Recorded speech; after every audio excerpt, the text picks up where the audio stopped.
사도신경 9주차 강의에 함께 하신 여러분을 주님의 이름으로 환영하고 축복합니다. 오늘은 9번째 신앙 고백입니다. 거룩한 교회와 성도가 서로 교통하는 것과 이 고백에 담긴 의미를 함께 살펴보고자 합니다. 제가 먼저 기도하고 시작하겠습니다. 거룩하신 하나님 감사합니다. 우리를 교회로 불러주시고 교회의 머리 되신 주님을 따라 주님께서 맡기신 영혼 구원의 사역을 잘 감당하게 하시니 감사합니다. 또한 성도의 교제가 우리 가운데 온전히 일어나므로 교회가 이 땅의 지상의 교회가 천상의 교회를 이 땅 가운데 드러내는 귀한 사명을 잘 감당하도록 도와주옵소서. 오늘도 이 교회에 담겨진 분명한 뜻을 바로 알게 하시고 깨닫게 하신 믿으며 온전한 교회를 이루게 하신 믿으며 예수님의 이름으로 기도하옵나이다. 아멘. 오늘은 이 9번째 신앙 고백에 대해서 거룩한 공회와 성도가 교통하는 것이 무엇인지, 그것을 믿는 것이 무엇인지 함께 살펴보고자 합니다.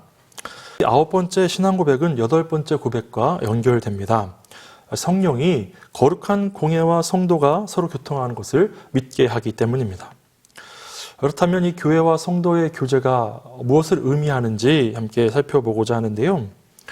이 사도신경의 9번째 고백은 교회의 가장 본질적인 특징을 거룩하고 보편적인 것이라고 말하고 있습니다. 니케아 신조, BC 325년에 정리된 니케아 신조에서 보면, 니케아 공회에서 작성된 이 신조에 보면 여기서 두 개를 더 추가해서 하나의 거룩하고 보편적인 사도적인 교회라고 말하면서 교회의 특징을 4가지로 정리하는데요. 우리가 이 4가지 특징을 함께 살펴보고자 합니다. 먼저 교회의 통일성에 대해서 살펴보고자 하는데요. 교회는 그리스도와 연합되었기 때문에 그리스도 안에서 모두가 하나입니다. 교회의 본질이 하나이기 때문에 교회는 세상에서 이 하나됨을 잘 지켜야 하죠.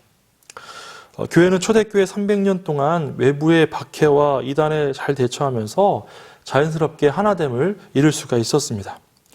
그런데 11세기에 와서 하나였던 교회가 2개로 양분되게 되죠. 동방 정교회는 정교회로, 또 서방 교회는 가톨릭 교회로 나뉘어지게 되었고요. 그러다가 16세기에 와서 서방 로마 가톨릭 교회 타락에 저항하는 교회 개혁의 운동이 일어났죠. 그 대표적인 사람이 바로 마틴 루터입니다. 그로 인해 결국에는 로마 가톨릭과 개신교가 나뉘어지게 되었고요. 개신교는 다시 루터를 따르는 루터파 교회와 또 칼빈을 따르는 개혁파 교회, 또 영국에서 일어난 성공회로 이렇게 나누어지게 됩니다. 이후에 또다시 성공회 안에서 감리교가 나오고요. 감리교 안에서 또 구세군이 나오게 되죠. 이런 식으로 교파는 계속 갈라지게 되었습니다. 그리고 우리나라만 해도 수백 개의 그런 교단이 존재한다고 알려져 있죠. 그리고 우리는 이런 교회의 통일성을 잘 알지 못하기 때문에 너무나 개교의 중심적인 사고 방식을 가지고 신앙생활하고 있는 것을 우리가 발견하게 됩니다. 그런데 분명한 신앙 고백 가운데 우리는 이러한 고백을 해야 합니다. 우리는 지상에 존재하는 모든 교회가 그리스도 안에서 하나입니다. 라는 의식을 가지고 교파와 교회를 바라보아야 하는 것이죠. 두 번째로 거룩성을 살펴보면요. 사도신경에는 교회를 거룩하다고 고백하고 있는 니케아 콘스탄티노플 신조에서는 하나의 거룩한 보편적 사도적 교회를 믿는다고 그렇게 신앙 고백을 합니다. 원래 이 거룩한 교회라는 표현은요. 이미 신약 성경에서부터 언급되었던 표현이죠. 고린도전서 14장 34절에 보면 모든 성도의 교회에서라고 말합니다. 에베소서 5장 27절에도 보면 교회를 그리스도께서 거룩하게 하시며 영광스럽게 하시는 교회로 언급하고 있고요. 베드로전서 2장 5절과 9절에서도 내용적으로 보면 교회와 거룩함은 서로 긴밀히 연결된 것으로 소개하고 있는 것을 발견하게 됩니다. 뿐만 아니라 수많은 곳에서 그리스도인을 성도, 즉 거룩한 무리로 부르고 있다는 것을 우리는 살펴볼 수 있죠. 또한 약 2세기경부터 영지주의의 위협으로부터 교회를 보호하기 위한 개념으로 거룩하고 보편적인 교회라는 이 용어가 강조되었습니다. 특히 거룩한 교회에 대한 이런 신앙 고백은 로마 신조의 세례 신앙 고백문, 최초의 사도신경의 모체가 된 이 로마 신조의 세례 신앙 고백문에서도 확인할 수 있죠. 이렇게 거룩한 교회, 보편적인 교회에 대한 고백은 굉장히 신앙 고백에 있어서 중요한 요소라는 것을 우리가 살펴볼 수 있습니다. 교회 앞에서 수식되는 다른 서술어들, 보편적인, 하나의, 사도적이라는 용어보다 이 거룩한이라는 용어가 상대적으로 일찍 확정되었다는 것을 우리가 확인할 수 있습니다. 그럼 내용적으로 볼 때 거룩한 교회라는 표현은요, 성령께서 신자들을 대상으로 거룩하게 변화시키는 사역을 드러냄으로써 멸망해가는 세상으로부터 교회를 구원해내시는 하나님의 거룩함을 따르는 특징을 드러냅니다. 이 하나님의 거룩성은 두 가지를 말하지요. 첫째, 하나님은 창조주로서 모든 피조물과 구별되시는 분이라는 겁니다. 둘째, 하나님은 도덕적으로 탁월하신 분이고 완전하신 분이라는 사실이죠. 그런데 성경은 하나님의 거룩을 사람이나 사물 또 시간이나 장소에 적용할 때가 있습니다. 거룩함이라는 교회의 본질은 구약의 성막을 살펴보면 잘 알 수가 있는데요. 하나님께서는 성막의 모든 기구들 그리고 성막에서 섬기는 제사장들도 거룩하다고 하셨습니다. 그 이유는 거룩하신 하나님을 섬기는 일에 구별되었기 때문인데요. 이처럼 사람이나 또 사물이나 장소나 시간이 거룩하신 하나님을 섬기기 위한 목적으로 구별될 때 거룩하다고 그렇게 말하였습니다. 하나님께 또한 예배 드리기 위해 구별된 날을 우리는 성일이라고 합니다. 거룩한 날. 하나님을 예배하기 위해 사람들이 모여 함께 예배 드리는 건물을 성전이라고 하죠. 하나님을 섬기기 위해 구별된 사람을 성도, 거룩한 무리라고 합니다. 그러므로 교회가 거룩하다는 것은요, 첫째, 교회가 하나님을 섬기기 위해 구별된 존재라는 것을 알게 해줍니다. 둘째, 하나님의 거룩성이 하나님의 윤리적인 완전함을 의미하듯이 교회가 거룩하다는 것은요, 윤리적으로 거룩해져야 한다는 것을 의미합니다. 교회는 도덕적으로 세상의 빛이 되어야 합니다. 교회의 거룩성은 결국 성도 한 사람 한 사람의 거룩한 삶으로 연결되어야 하지요. 성도 한 사람이 일주일 동안의 삶의 그런 모습들이 거룩함과 연결되어야 하는 것입니다. 그리고 교회가 거룩한 이유는 하나님께서 구별해 주셨기 때문입니다. 성도가 거룩한 말과 행동을 하기 때문에 구별된 것이 아니라 하나님을 섬기도록 구별되었기 때문에 우리는 거룩함을 또 유지해야 하고요. 그 거룩함의 근원은 하나님께로부터 나온다는 사실도 우리는 잊지 말아야 합니다. 이러한 거룩함을 강조한 교회를 뜻하는 용어가 있지요. 에클레시아입니다. 세상에서 구별되어 불러내심을 받은 자들의 모임이라는 그러한 뜻인데요. 세상으로부터 거룩하도록 구별된 자들이라는 겁니다. 이 에클레시아라는 단어를 살펴보면 알 수 있는 것은요. 교회가 사람이 만든 조직체가 아니라 성삼위 하나님께서 만드신 유기체라는 것을 알 수 있게 해줍니다. 성부 하나님이 교회라는 하나님 백성으로 구별된 자들을 택하셨고요. 성자 하나님이 그 교회라는 하나님 백성으로 구별되는 길을 여셨고 성령 하나님이 구별된 자들을 모으심으로 교회가 형성된 것입니다. 이렇게 성삼위 하나님은 우리를 교회라는 공동체로 구별하셨고요. 그런 성령의 역사가 있다라는 것을 우리는 믿음으로 고백하는 것입니다. 그리고 주님은 이 교회가 당신 자신의 몸이라고 하셨습니다. 주님의 몸이라고 구별된 것은 이 성전밖에, 교회밖에 없지요. 너희는 사도들과 선지자들의 터 위에 세우심을 입은 자라 그리스도 예수께서 친히 모퉁이 돌이 되셨느니라. 주께서 교회의 머리가 되어주시고 우리가 그분의 성전 곧 몸이 되도록 구별하신 것입니다. 이런 구별됨, 거룩함이 교회의 특징이고 우리 성도들, 거룩한 자들, 거룩한 무리들이 지켜야 할 모습인 것입니다. 또한 교회를 공회라고 표현하는데요. 이것은 교회의 보편성을 말하는 겁니다. 공교회, 보편적인 교회다라고 그렇게 말하는 것이죠.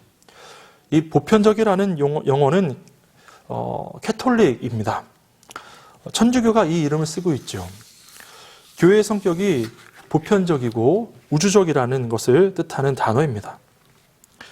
이 캐톨릭이라는 헬라어 카톨리케를 그대로 옮긴 것인데요. 풀어 설명하면 교회는 시간과 공간을 초월하여 항상 존재했다는 것을 뜻합니다.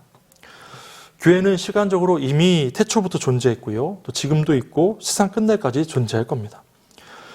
교회는 전 시대에 걸쳐 있기 때문에 지금부터 1000년 전에 믿은 사람들도 있었을 것이고요. 또 앞으로 이후에 믿을 사람도 있는 것이죠. 아담과 하와 때부터 시작해서 주님 재림하실 때까지 전 시대에 걸쳐 하나님을 믿는 자들이 있습니다. 교회의 회원은 이처럼 전 시대를 통틀어서 존재한다는 겁니다. 창세전부터 구별된 백성의 모임, 시간과 공간을 초월하여 항상 존재해왔던 것이 바로 교회라는 것이죠. 요한계시록 21장 2절에 보면 또 내가 보니 거룩한 성 새 예루살렘이 하나님께로부터 하늘에서 내려오니 그 준비한 것이 신부가 남편을 위하여 단장한 것 같더라라고 말합니다. 여기서 말하는 거룩한 성 새 예루살렘이 바로 교회입니다. 이 종말의 교회는 마지막 때에 하나님께서 사람들을 불러 모아서 개척하시는 그런 교회가 아닙니다. 인간의 이성으로 어떻게 보면 이해하기 참 어렵지만 교회는 이미 창세전부터 존재하는 그러한 것이라는 것이죠. 이 땅의 모든 교회는 그 뿌리가 하늘에 있습니다. 천상교회에 있다는 것입니다. 천상의 교회가 지상의 가지처럼 뻗어 있는 것이죠. 그렇게 지상교회를 통해 또한 천상의 교회의 모습을 드러내는 겁니다. 이렇게 지상의 교회의 뿌리가 천상에 있기 때문에 그 뿌리는 마르는 법이 없고요. 역사 속에서 어떤 핍박이 와도 교회는 멸망하지 않았습니다. 교회는 그렇게 천상교회의 뿌리를 두고 있어서 결코 이 땅에서 멸망하지 않고 또한 이 땅 가운데 이 지상의 교회가 천상의 교회를 드러내는 사명을 감당해야 하는 것입니다. 그리고 이 세상에서 가장 넓은 지역에 흩어져 있는 조직체가 바로 교회입니다. 교회가 정말 전 세계 여러 곳에 다 퍼져 있지요. 그리고 교회는 전 인류, 전 계층에 걸쳐 있습니다. 교회는 특정한 계층 신분이 아니라 나이, 신분, 직업, 계층을 다 초월해서 구성되어 있습니다. 교회는 또한 다양한 사람이 더 많이 함께 모여 있을 수 있도록 교회의 보편성을 드러내야 합니다. 교회의 보편성을 잘 살린 교회가 건강한 교회이지요. 그러므로 교회는 차별해서는 안 됩니다. 누구라도 잘 받아들여야 합니다. 교회는 예수 그리스도 안에서 모두가 동등함을 인정해야 하죠. 그래서 초대교회에서는 모두가 다 동등했고 예수 그리스도 안에서 평등했습니다. 평등을 강조하였죠. 종이나 자유인이나 헬라인이나 유대인이나 다 하나로 또 자유롭게 그들은 평등하게 교제했음을 알 수가 있습니다. 복음 안에서 그러한 평등함이 유지될 수가 있었죠. 그래서 교회는 가장 열린 공동체가 되어야 하고요. 누구든지 그리스도를 믿기만 하면 함께 어울릴 수 있는 개방적인 공동체가 되어야 합니다. 차별하지 말아야 되고요. 폐쇄적인 공동체가 되어서는 결코 안 될 것입니다. 그리고 또한 교회는 선교를 해야 합니다. 교회는 계층을 차별하지 않고 전도해야 합니다. 더 많은 사람, 더 다양한 지역에 전도하려고 해야 합니다. 여러분, 교회의 작은 조직이라고 할 수 있는 속회를 보면요. 정말 다양한 사람들이 함께 모여 있죠. 그 안에서 어떻게 보면 서로 만날 수 없는 사람들이 함께 만나서 예수 그리스도의 복음 안에서 함께 만나서 삶을 나누고 서로를 기도하고 하나의 공동체로 이루는 모든 것이 바로 이러한 보편성을 나타내는 것입니다. 그리고 또한 모든 민족과 나라, 방언과 백성에게 나가서 선교함으로 그들도 이러한 교회 보편성 가운데 함께 믿음을 나누는 공동체가 되도록 인도해야 되는 사명이, 복음을 전파해야 되는 사명이 바로 성도들에게 있는 것이죠. 전 세계 모든 민족, 모든 계층의 사람에게 복음을 전할 때 교회의 그 보편성은 더욱 두드러지게 나타나게 될 것입니다. 또한 우리가 살펴볼 것은 교회의 사도성인데요. 교회는 2000년 전 사도들과 그 뿌리가 맞닿아 있습니다. 교회가 참 교회가 되려면 예수님이 사도들이 가졌던 그 신앙과 똑같은 신앙을 가져야만 합니다. 신약의 교회는 베드로와 동일한 신앙을 가질 때 비로소 참된 교회가 됩니다. 베드로는 사람들이 나를 누구라 하느냐 했을 때 정말 초이성적인 그런 고백을 했죠. 주는 그리스도시요 살아계신 하나님의 아들입니다. 예수 그리스도의 정체성에 대한 모든 것을 다 온전히 고백한 겁니다. 이 고백 가운데 교회를 예수님이 세우시겠다고 말씀하셨고 우리는 신앙 고백 위에 세워진 교회에서 이러한 같은 고백을 가지고 신앙생활을 하고 있는 것이죠. 주는 그리스도시요 살아계신 하나님의 아들입니다. 우리가 지난번에 배웠던 것처럼 주는 그리스도시고 살아계신 하나님의 아들이라는 이 고백 위에, 이 사도성 위에 또한 교회가 세워진 것입니다. 그렇다고 여러분, 베드로 그 이름 위에 세워진 것이 아닙니다. 예수 그리스도를 고백하는 신앙 고백 위에 세워졌음을 우리는 분명히 알아야 합니다. 그렇지만 우리가 아무거나 새로운 것을 만든다고 해서 복음이 될 수는 없습니다. 새로운 복음을 발견했다면 그것은 이단이죠.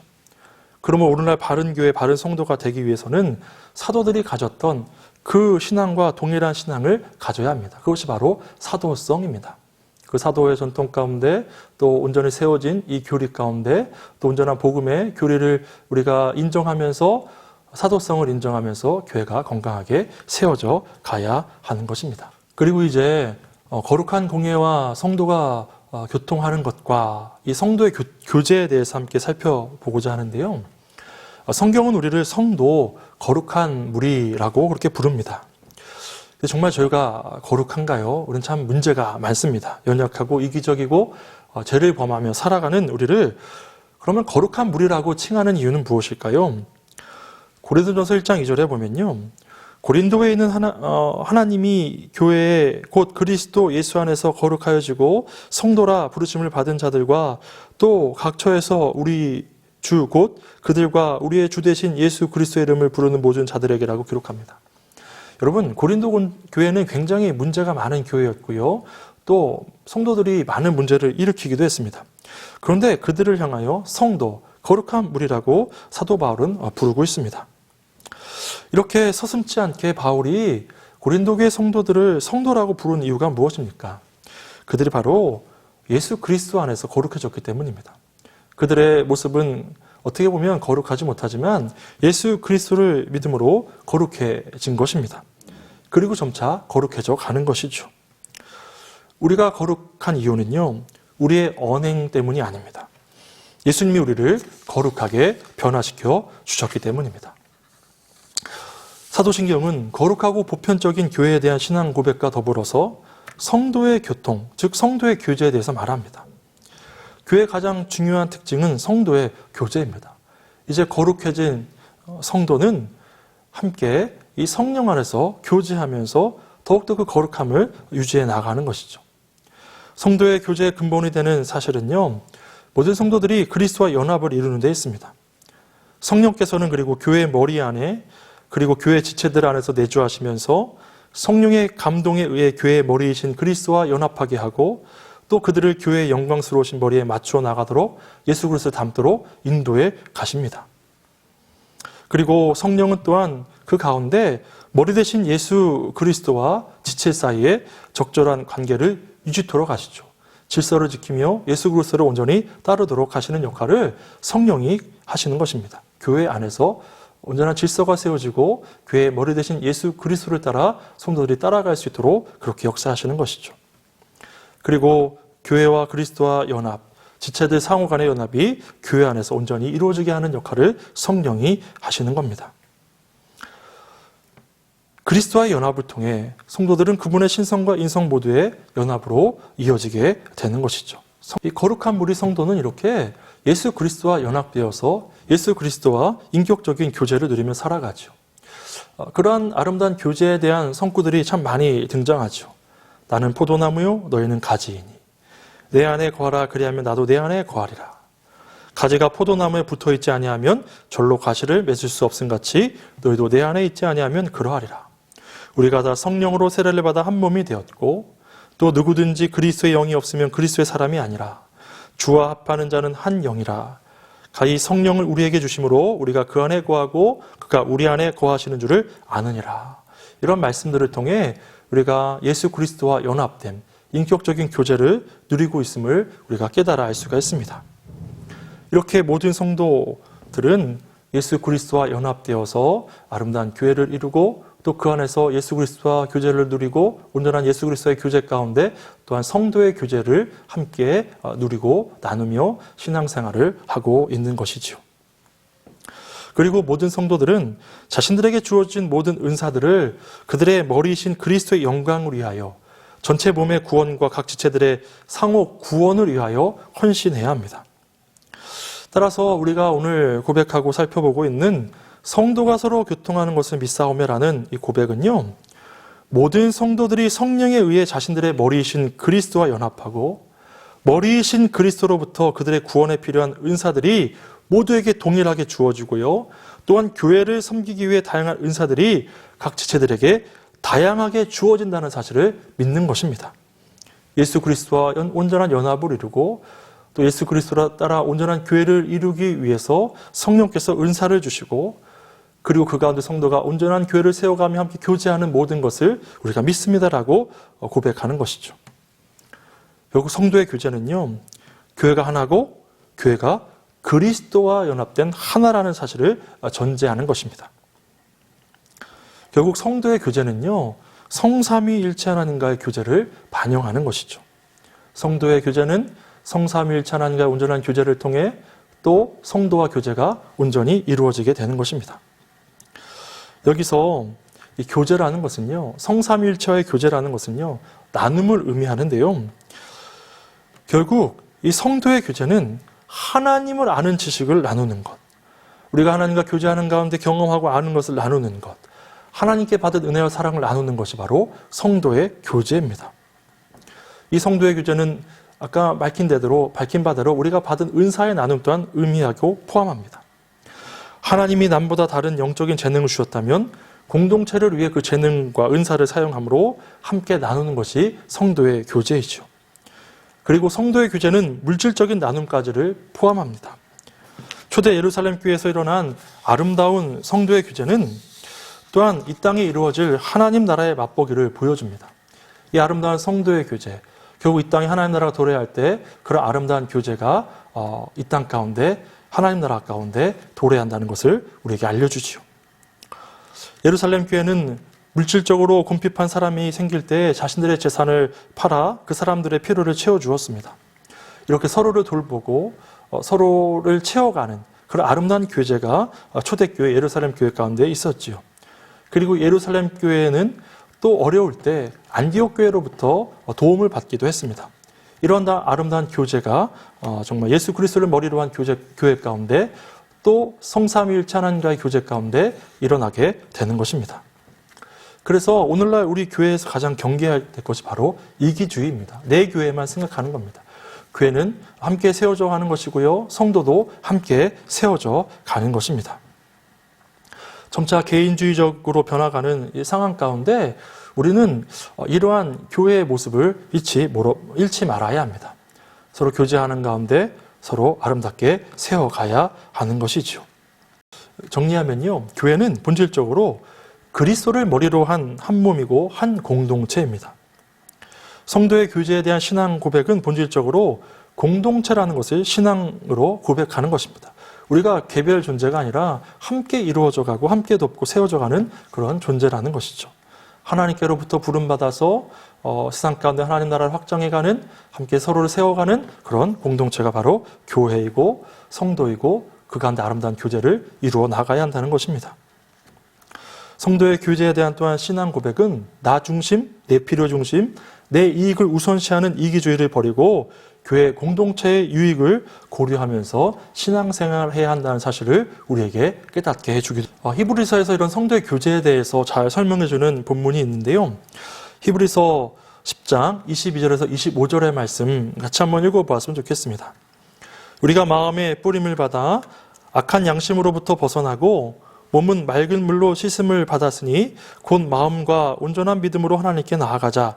또 약속하신 이는 미쁘시니 우리가 믿는 도리의 소망을 움직이지 말며 굳게 잡고 서로 돌아보아 사랑과 선행을 격려하며 모이기를 패하는 어떤 사람들의 습관과 같이 하지 말고 오직 권하여 그날이 가까움을 볼수록 더욱 그리 하자라는 이 말씀을 우리는 늘 염두하며 하나의 공동체로 서로 교제하며 신앙생활을 해야 합니다. 이러한 성도의 교제, 이 사귐을 코이노니어라고 하죠. 성도의 교제라면 보통 함께 차를 마시고 밥을 먹는 것으로 생각하는 경우도 많이 있는데요. 그러나 참된 교제는 우리의 삶을 있는 그대로 나누는 것입니다. 우리의 부족함에도 불구하고 우리의 삶을 나누고 우리의 공로가 아니라 우리의 언행이 아니라 예수 그리스도의 보혈의 공로가 우리를 거룩해 주셨음을 믿으며 감사하며 그런 아름다운 우리의 삶의 나눔, 참된 교제가 우리 성도들 사이에 일어나야 하는 것이죠. 그리고 성경에서는 성도 간의 진정한 교제가 일어나려면 주님과 먼저 온전한 교제를 누려야 한다고 말씀합니다. 우리가 보고 들은 바를 너에게도 전함은 너희로 우리와 사귐이 있게 하려 함이니 우리의 사귐은 아버지와 그의 아들 예수 그리스도와 더불어 누림이라라고 요한일서 1장 3절에 말씀합니다. 그리스도와의 교제가 그분을 누림이 될 때 성도 간의 교제가 상처가 아니라 서로의 누림이 됩니다. 우리가 예수 그리스도를 온전한 교제 가운데 누리게 될 때 성도 간의 온전한 그런 나눔도 서로를 누림이 되어서 서로에게 유익을 끼치는 것이죠. 주님을 누린다는 것은요, 주님을 통해 만족을 얻고 위로를 얻는 것을 말합니다. 성도의 교제도 이래야 한다는 것이죠. 서로를 통해 만족을 얻고 또 서로를 위로하는 삶이 되어야 한다는 것입니다. 그래서 누림의 삶은요, 고스란히 성도 간의 교제가 일어나서 서로 위로하고 격려해야 한다는 것입니다. 그것이 바로 서로가 서로를 누리는 것, 성도의 교제인 것이죠. 그래서 교제는 은혜가 없으면 못합니다. 은혜가 있어야 합니다. 우리가 은혜 충만할 때 성도의 교제도 온전히 일어나게 되는 것입니다. 내 이기적인 모든 것을 다 내려놓고 예수 그리스도 안에서 우리가 받은 은혜를 함께 성도가 모여 나누는 것이죠. 그리고 이러한 성도의 교제는 성령의 사역으로 이루어집니다. 성령께서 성부, 성자, 성령이 함께 연합하여 일하시는 것처럼 우리에게도 그렇게 연합하라고 본을 보여주신 것이죠. 그러므로 성도 사이의 교제는 성삼위 하나님의 그러한 교제를 기준 삼아서 일상에서 그것을 흉내내고 따라야 합니다. 서로 조화롭게 서로를 돌보고 섬기는 삶을 살아야 하는 것이죠. 그래서 이 교제의 원칙이 가장 중요한 것이 나누는 것입니다. 말씀을 나누고 성찬을 나누고 신앙 고백을 나누고 우리가 받은 은사를 나누어 서로를 세워가고 이 교회 공동체를 온전히 세워가야 하는 것이죠. 또한 성경은 헌금도 성도의 교제라고 설명합니다. 고린도후서 9장 13절에서도 후한 연보로 섬기는 것을 코이노니아라는 단어를 표현하죠. 그러한 섬김, 나눔, 이것이 교회 안에 온전히 일어날 때 성도의 교제가 온전히 나타나고 있는 것입니다. 그러면 이러한 성도의 교제가 온전히 이루어지려면 어떻게 해야 합니까? 그 해답이 사도행전 2장에 나옵니다. 우리가 늘 동경하는 그러한 초대교회 모습이죠. 사도행전 2장 42절에 보면 그들이 사도의 가르침을 받아 서로 교제하고 떡을 떼며 오로지 기도하기를 힘쓰니라. 그리고 이후에 42절부터 47절에 나오는 말씀을 보면 정말 아름다운 성도의 교제, 정말 아름다운 교회의 모습이 나타나 있습니다. 그리고 이로 말미암아 나타난 결과는 무엇입니까?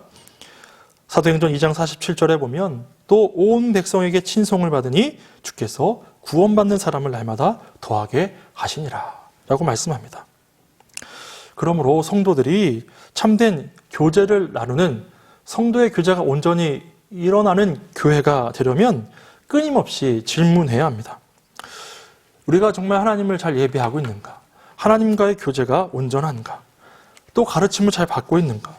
떡을 떼며 서로를 위해 기도하고 교제하고 있는가? 사람들에게 칭송받는 교회인가? 날마다 구원받는 자가 더해지고 있는가? 이러한 면모들을 살펴보아야 합니다. 그럴 때 건강한 교회로서 또 건강한 성도의 교제가 일어남으로써 교회가 아름답고 더욱더 건강하게 세워져 갈 수 있는 것이고요. 이 아름다운 교제를 통해 천상의 교회의 모습을 지상 가운데 나타내는 역할을 바로 저와 여러분이 우리 교회가 이 땅의 교회가 감당해야 하는 것입니다. 이제 오늘 강의를 정리합니다. 이 교회의 속성과 이 성도의 교제는 우리가 믿어야 할 대상입니다. 우리는 교회가 하나고 거룩하고 보편적이고 사도적인 특징을 갖고 있다는 것을 믿습니다. 그리고 성도의 교제가 온전히 일어나야 함을 믿습니다. 이 교제는 결국 성삼위 하나님과의 온전한 교제 가운데 성도의 교제가 온전히 이루어질 수 있음도 우리는 믿어야 합니다. 하나님께서 교회를 구별하셨습니다. 그리고 주님의 몸이라 칭하셨습니다. 비록 문제가 많을지라도 우리는 교회의 구별됨, 이 거룩함을 믿어야 합니다. 그리고 이 땅의 교회는 그 뿌리가 하늘에 있습니다. 천상의 교회가 지상 가운데 뻗어나간 것입니다. 그러므로 천상의 교회의 모습이 어떠한지 우리는 이 교회의 모습을 통해 세상 가운데 드러내야 합니다. 이런 거룩하고 보편적인 교회에 대한 믿음은 또한 필연적으로 성도 간의 교제를 통해 나타나야 하지요. 거룩함을 서로 지키는 가운데 하나님의 아름다운 모습들을 나타내고 또 보편적인 교회로서 서로가 서로 용납하면서 서로를 섬기고 사랑해야 하는 것입니다. 우리가 바른 신앙을 가졌다면 결코 혼자 신앙생활을 할 수 없습니다. 가난한 성도라는 말이 있죠. 교회 안 나간다는 겁니다. 뭔가 상처를 받아서 뭔가 불만이 있어서 나오지 않는다는 것이죠. 그런데 결코 혼자 제대로 신앙생활을 할 수가 없습니다. 함께 때론 갈등도 겪기도 하지만 그 가운데 서로를 또 용납하고 이해하면서 교회는 아름답게 세워져 가고요. 결국 하나님과의 온전한 교제가 우리가 회복됨으로 말미암아 성도 간의 온전한 교제를 누리면서 우리는 함께 모여 신앙생활 해야 합니다. 그리고 이 성도의 교제는요, 결국 세상에 그리스도를 떼어 나누는 것입니다. 우리를 통해 예수 그리스도가 세상 가운데 나타나야 하고 드러내야 하는 것이죠. 그러기 위해서는 그리스도를 나누기 위해서는 우리는 먼저 하나님과 주 예수 그리스도와 깊은 교제를 나누어야 합니다.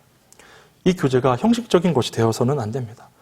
우리가 주님과의 온전한 누림, 주님을 누림이 우리 안에 온전할 때 성도 간의 누림도 온전하고요. 아름다운 교제를 나누고 이 지상의 교회를 통해 천상의 교회가 온전히 드러나게 될 것입니다. 우리 교회가 또 여러분이 이 아름다운 교회의 모습, 이 성도의 교제, 에클레시아, 거룩한 교회, 구별된 교회, 그리고 코이노니아, 아름다운 교제, 하나님과의 교제, 성도 간의 교제가 온전히 일어나는 아름다운 모습이 우리 교회 가운데 온전히 나타나고 일어나게 되기를 간절히 바랍니다. 그런 우리의 교회의 모습을 볼 때 또 많은 세상 사람들이 교회를 보면서 또 날마다 많은 세상 사람들이 교회를 칭송하면서 하나님께로 모여들게 될 것이고요. 교회는 놀라운 부흥의 역사를 또 한번 경험하게 될 것입니다. 이런 말이 있죠. 예배 끝나고 나가는 성도들의 모습을 보면 그 교회가 어떠한지 알 수 있다고 합니다. 그리고 성도의 아름다운 섬김과 그런 아름다운 교제의 모습이 결국 세상 사람들의 부러움을 사야 합니다.